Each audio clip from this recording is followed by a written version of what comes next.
Look, you didn't hear it from me, but I got a tip there's a way to hack the Vanguard exam. Get yourself a running score. In 2150, humanity learned the Earth's magnetosphere would collapse sometime in the next half-century, eliminating all life on the planet. Decisive action was required, but the secure transport of an entire civilization would demand a new kind of cooperation, a new kind of courage, and a new kind of union. Thus, in 2159, the United Colonies were formed to make that journey possible. Just 1 year later, the Galileo, the first of many colony ships, touched down here on Jemison, beginning a new era of human history, the age of the United Colonies. The effort and planning it must have taken to evacuate literally the entire planet. Can you imagine? The logistics alone must have been mind-boggling. By the way, Sergeant Yumi was looking for you. Apparently he's got some work.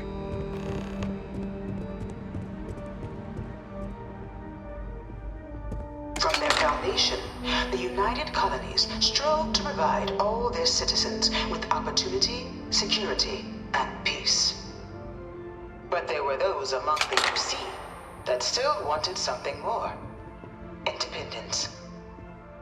So in 2161, the UC issued the Centaurus Proclamation, granting UC citizens the right to settle distant worlds and form their own sovereign powers. It wasn't long before the first new faction, the Free Star Collective, was formally organized in 2188, later followed by House Varun, revealing themselves to the universe in 2230. The result of the Centaurus Proclamation has always left me torn. So much conflict arose as a result. Was it worth it? It was only in 2230 that the faction known as House Varun first made contact with the rest of the settled systems. Founded by the passengers of a colony ship that had left New Atlantis and disappeared 4 decades earlier, House Varun was a faction unlike any other.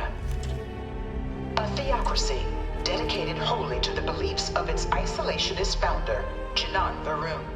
House Varun initially made overtures of peace towards the rest of the settled systems. They claimed their only intention was to spread the word of their god, the Great Serpent. But none could have guessed that this worship might take the form of a bloody war, the Serpent's Crusade.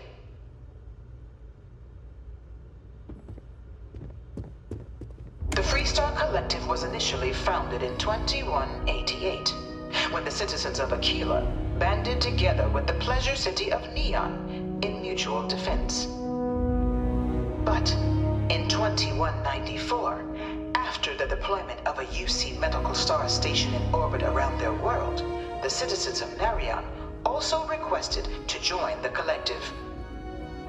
The resulting rise in tensions between the Freestar Collective and UC culminated in the settled system's first intergalactic conflict, the Narion War.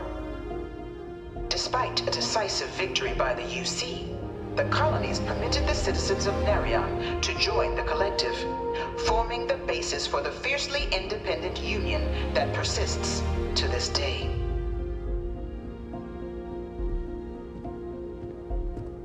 Look, I'm not supposed to be giving opinions on this stuff, but the UC's in a lot better hands these days than back before they signed the armistice.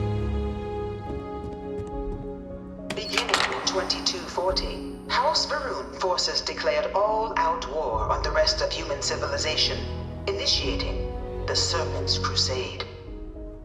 Over the next 23 years, thousands of Freestar, UC, and independent souls were killed by agents of House Varun in the name of their serpent god. It was only with the death of their founder in 2263 and the succession of his heir, Jarek, that House Varun finally sued for peace. There remains, however, select members of House Varun who refuse to recognize the cessation of hostilities their leaders established. Even after House Varun's mysterious disappearance, these zealots remain a threat to all who encounter them. Their pacification, a goal of all space.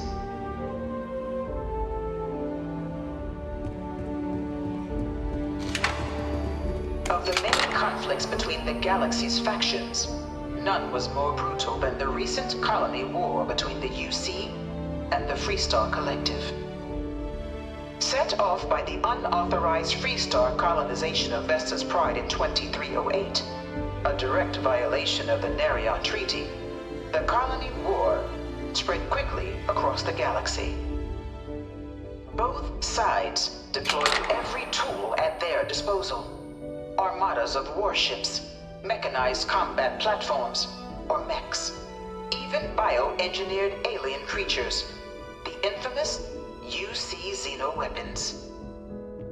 It was only in 2311 at the Battle of Cheyenne that the scales finally tipped. The Freestar Collective, utilizing their civilian fleet as a human shield, successfully crippled the superior United Colonies Navy. After their shocking victory against the galaxy's greatest navy, the Freestar Collective offered terms of peace, which the colonies, out of an interest in staving off any further human costs, accepted. The galaxy has been rebuilding ever since. The colony war was a horrible conflict that irreparably wounded the settled systems. There were times I felt that it would never end. Few settled worlds were left untouched by the colony war.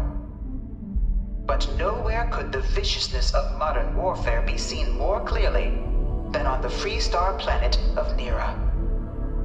Initially occupied by invading United Colonies forces as a forward operating position, repeated attempts to take and retake the planet by collective forces led only to devastation. Swaths of the world were transformed into scorched husks, a nightmarish testament to the depths of human ingenuity and human cruelty.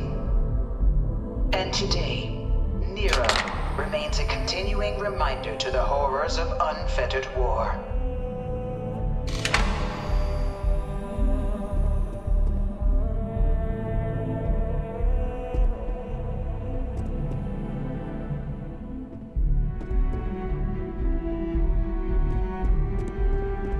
I really hope this is just a phase. No one knows how they move between planets. I wonder if they can grav jump or something. You know it was some UC general that condemned Londinium? Gave it over to these things. One of these murals said he was executed after the war. Might have gotten off too lightly. In the midst of the colony war, a different kind of tragedy struck the UC city of Londinium.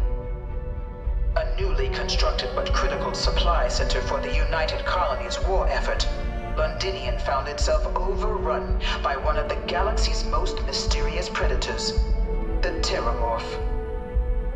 A rare but pervasive threat to all human-settled worlds, Terramorphs swept over the city, seemingly out of nowhere, on a scale never before seen in recorded history.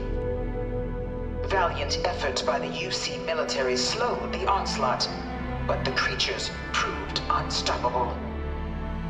Ultimately, the decision was made to destroy the Londinian spaceport, sealing off the city, the outbreak, and its citizenry from the galaxy at large. The tragedy of Londinium is mourned by the UC to this day.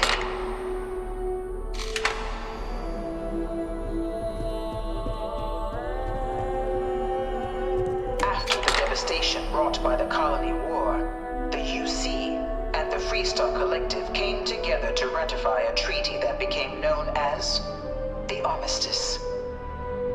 Both both sides agreed to a vast reduction in standing forces, and that xeno-weapons and mech warfare would be outlawed.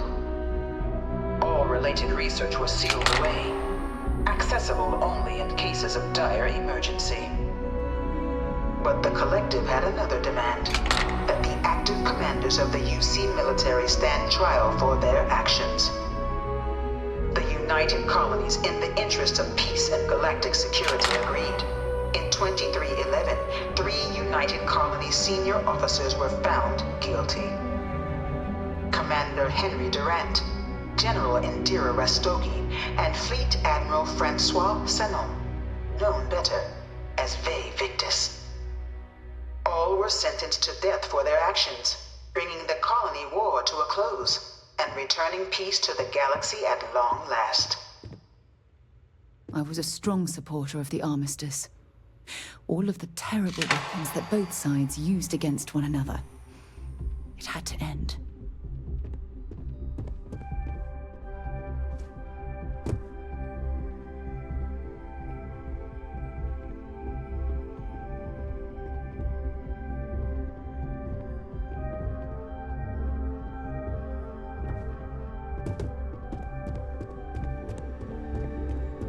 Your file says you have a military background. Well, don't embarrass your old outfit. Stay out of trouble. It was into this new world that the Vanguard was born. An official branch of the UC Navy, the Vanguard is the United Colonies Volunteer Fleet, serving a myriad of security, logistical, and reconnaissance roles. And after a sufficient length of service, UC citizenship is guaranteed to every Vanguard member. Open to all captains, regardless of origin, the Vanguard is leading the charge to protect and support the citizens of the United Colonies, wherever in the galaxy they may be.